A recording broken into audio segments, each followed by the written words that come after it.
અને અમદાવાદ શહેરમાં રફતારના રાક્ષસો હજુ પણ બેખોફ છે, બેફામ છે, એમનો કહેર હજુ પણ યથાવત છે। વહેલી સવારે 4 વાગ્યે બે કાર વચ્ચે અકસ્માત સર્જાય છે। પકવાનથી ગુરુદ્વારાની વચ્ચે આ અકસ્માત સર્જાય છે, જેમાં સ્કોર્પિયો ચાલકે બ્રેક મારતા કિયા કાર અથડાઈ હતી। બ્રિજ ઉતરતા બંને કાર વચ્ચે આ અકસ્માત સર્જાયો હતો। અકસ્માતને લઈ અને વિગતો સામે આવી, જેમાં સવારે 4 વાગ્યે આ અકસ્માતને અંજામ મળ્યો છે। એરબેગ ખુલતાની સાથે કિયા કાર ચાલક સુરક્ષિત હોવાનું સામે આવી રહ્યું છે। સ્કોર્પિયો કાર અને કિયા કાર વચ્ચેનો આ અકસ્માત અમદાવાદમાં રફતારનો જે કહેર છે તે હજુ પણ યથાવત જોવા મળી રહ્યો છે।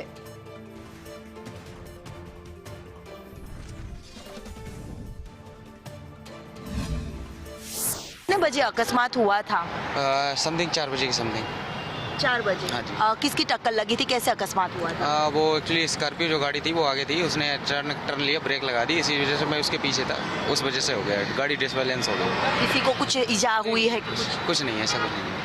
अहमदाबाद में ड्राइव करना कितना जोखमी है, कितनी स्पीड में कार भी आती है? यहाँ पे तो लोग काफ़ी रूल एंड रेगुलेशन कुछ भी फॉलो नहीं करते हैं, काफ़ी बदतमीजी से गाड़ी चलाते हैं। कार चालक कौन था, बंदे से कुछ बातचीत हुई थी कि नहीं? हाँ, हो गई है उससे। રફતારના રાક્ષસનો કહેર યથાવત અમદાવાદ શહેરમાં જોવા મળી રહ્યો છે। આવું એટલા માટે કહેવું પડે છે કે દર અઠવાડિયે અકસ્માતના બનાવોમાં દિવસે ને દિવસે વધારો થઈ રહ્યો છે। જ્યારે કહેવાતા એસજી હાઈવે કે જ્યાં ફૂલ સ્પીડમાં કાર પસાર થતી હોય છે, ત્યાં જ આજે વહેલી સવારની આસપાસ સ્કોર્પિયો ગાડી વચ્ચે ટક્કર વાગી હતી અને અકસ્માત સર્જાયો હતો, જે અહીંયા હાલ અકસ્માતમાં સામાન્ય ઈજા કાર ચાલકને પહોંચી હતી।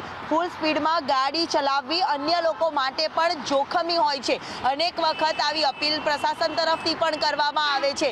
મહત્વનું છે કે શહેરમાં રફતારના રાક્ષસનો કહેર યથાવત જોવા મળતો હોય છે, ત્યારે અમદાવાદ શહેરમાં વહેલી સવારે પણ આ જ પ્રકારે સ્કોર્પિયો કાર અને કિયા કાર વચ્ચે ટક્કર વાગી હતી અને અકસ્માત સર્જાયો હતો। જોકે કોઈ સદનસીબે કોઈ મોટી જાનહાનિ થઈ નથી। કેમેરામેન મનીષ વાણિયા સાથે દિવ્યા ચૌહાણ, સંદેશ ન્યૂઝ, અમદાવાદ।